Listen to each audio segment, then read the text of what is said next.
मैं डॉक्टर हरिश्चंद्र, सहचारी हिंदी, राजकीय कन्या महाविद्यालय।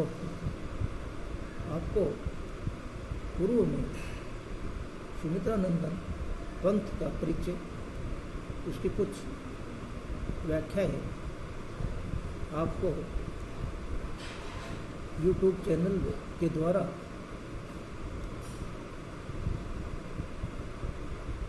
भेजी गई थी और आपको बताया गया था कि प्रातःकालीन अरुण किरण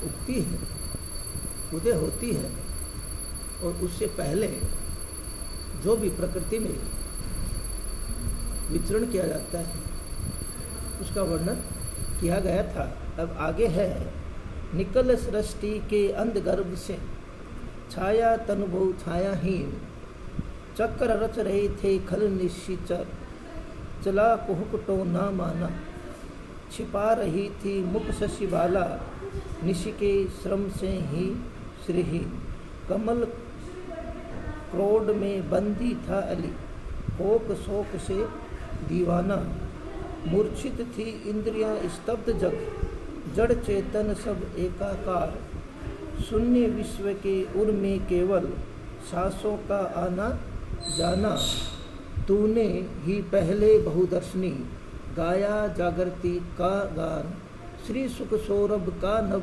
चारणी, गूथ दिया ताना बहाना। ये पद सुमित्रानंद पंथ द्वारा रचित प्रथम रश्मि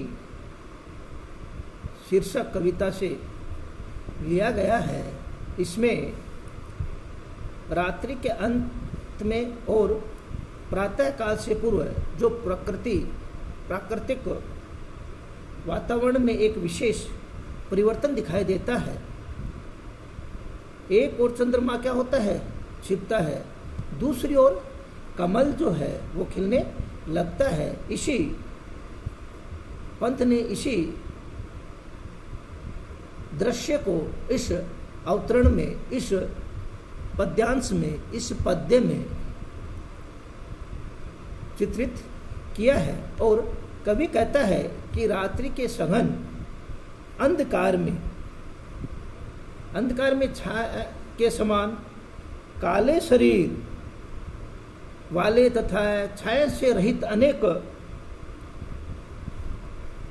दृश्य रहित दुष्ट रात्रिचरण प्राणी सृष्टि से बाहर क्या होते हैं, निकलने लगे हैं, जिसमें अंधेरे में वे सभी को चक्र सा रचते हुए अपनी माया को क्या कर रहे हैं, फैला रहे हैं। और इस कारण सृष्टि में सर्वत्र क्या है, अंधकार क्या हो रहा है, फैला हुआ है। और अंधकार किसको, जादू की तरह फैला रहा है। अर्थात रात्रि के अंधकार में ऐसा प्रतीत हो रहा है, ऐसा माना जा रहा है क्या कि छायाहीन कोई भूत प्रेत आदि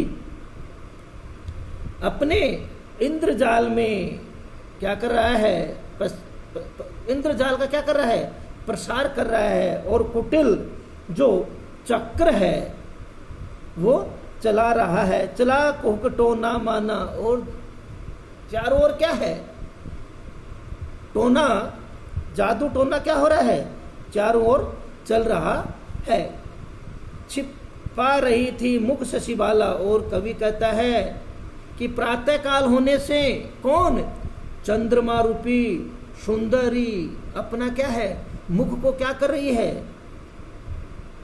अंधकार रूपी घूंघट में क्या कर रही है, छिपा रही है। निशि के श्रम से ही श्रीहीन। और क्या कहते हैं, रात भर परिश्रम करने से उसका मुख क्या है, शोभाहीन हो गया है। और रात्रि के अवसान में चंद्रमा का बिंब क्या हो रहा है, धीरे धीरे धूमिल हो गया है। और वो अस्ताचल मतलब छिपने की ओर क्या हो गया है, अग्रसर हो गया है। और प्रातःकाल होने पर कौन, कमल करोड़ में बंदी था अली कोक शोक में दीवाना। और क्या है, उस समय कमल जो है, कमल का जो है वो क्या होता था, बंद रहता था, परंतु प्रातः काल होने के कारण कमल क्या है, खिलने लगे थे। और अंदर बंदी हुए भौरे क्या हैं, बाहर क्या हो रहे हैं, आने लगे हैं। रात्रि में अपनी प्रिय से क्या होना, बिछुड़ना।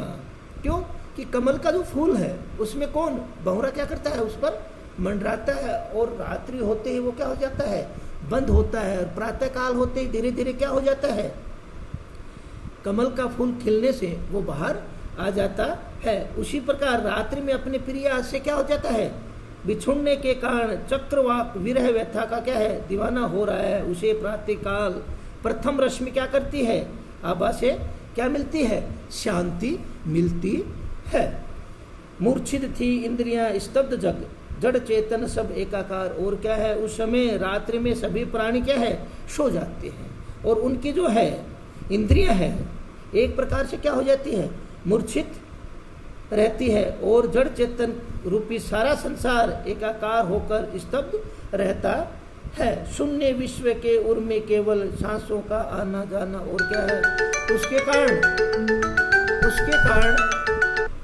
उसके कारण ऐसा लगता है कि मानो जगत उस समय सारे संसार के हृदय में श्वासों का आना जाना क्या है, एकदम बंद रहता है। ऐसा लगता है कि मानो जगत में क्या है, जगत में क्या हो रहा है कि निर्जीव हो गया हो। ऐसे नीरव एवं आलस्यपूर्ण वातावरण में सर्वप्रथम प्रातः कालीन प्रथम वरुण किरण से ही जागृति का क्या होता है, गान गाया जाता है। अर्थात अरुण किरण के आगमन से सारे विश्व के प्राणी क्या होते हैं, जाग जाते हैं। क्योंकि प्रथम रश्मि आते ही संपूर्ण संसार के जो व्यक्ति हैं, संपूर्ण विश्व के जो प्राणी हैं वो क्या हो जाते हैं, जाग जाते हैं। और प्रकृति में नवीन चेतना का क्या होता है, संचार होता है। इसीलिए कवि कहता है कि हे नवचरणी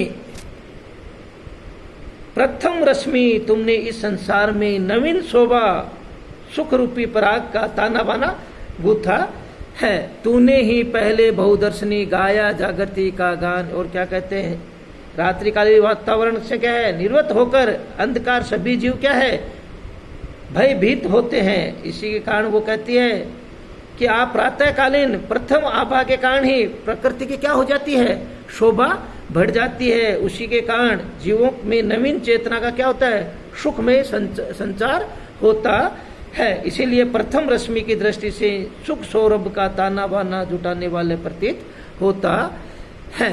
तो क्या है, कवि कहता है कि प्रातःकालीन की जो किरण है वही क्या है, गाया जागृति का कान, जो जागृत होता है उसको चैतन्य अवस्था में जो लाया जाता है, उसके कारण क्या है, वो उसका गान गाता है, जागृत है। श्री सुख सौरभ का नवचरणी। और क्या है कि वो प्रकृति क्या है, शोभा बढ़ाती है, सुंदरता दिखाई देती है। और जीवन में जीवों में क्या होता है, नवीन चेतना का सुखमय संचार होने लगता है। गूथ दिया ताना बाना। इसीलिए हे प्रथम रश्मि ही सृष्टि में क्या है, सुख और सौरभ जो है का ताना बाना क्या कर देती है, जुटाने वाला प्रतीत होता है। इसी में बताता है कि रात्रि में निर्वता, प्रातः काल में रमणीयता का सुंदर चित्रण हुआ है। उषा काल में प्रकृति वातावरण का नयापन आ जाता है। इसीलिए उसकी जो सुंदरता है वो क्या होती है, और भी अधिक बढ़ जाती है। और इसमें क्या है, शशि बाला में रूपक अलंकार है, छंद का भी प्रयोग किया गया है। और कमल का खिलना, भौरे का मरनाना, जड़ चेतना का स्वाभाविक गति में रहना, इंद्रियों में चेतना आना आदि सभी बातों में सूक्ष्मता के साथ चित्रण हुआ है। देखिए यहाँ पर कमल का खिलना, भौरे का मंडराना, जड़ चेतना, स्वाभाविक गति, इंद्रियों की चेतना, इसमें सब में क्या है कि कवि ने सूक्ष्मता के साथ उसका क्या किया है, चित्रण किया है। चित्रण में क्या है कि उसकी जो है सुंदरता जो है वो क्या होती है, बढ़ती जाती है। और क्या है, शब्दावली जो है, प्रधान शब्दावली जो है वो कैसी है, गयता वाली है। और बहुदर्शनी नवचारणी संबोधन क्या है, अर्थ गंभीर द्योतक है। और उसको क्या है कि एकदम कौन सी, प्रातःकालीन प्रथम रश्मि उसका जागृत के रूप में उसको बताया गया है। आप देखिए ये जो है रात्रि और प्रातःकाल का जो एकदम वातावरण है उसका कवि ने रात्रि को निर्वता और प्रातःकाल को रमणीयता का संबोधन करके बहुत ही सुंदर क्या किया है, उसका चित्रण किया है। क्यों कि रात्रि तो क्या है, एकदम निर्वता वाली है, और प्रातःकाल जो है वो कैसा है, रमणीयता का है। उसी में क्या है, जागृत और अंधकार का प्रयोग किया गया है। जय हिंद, जय भारत।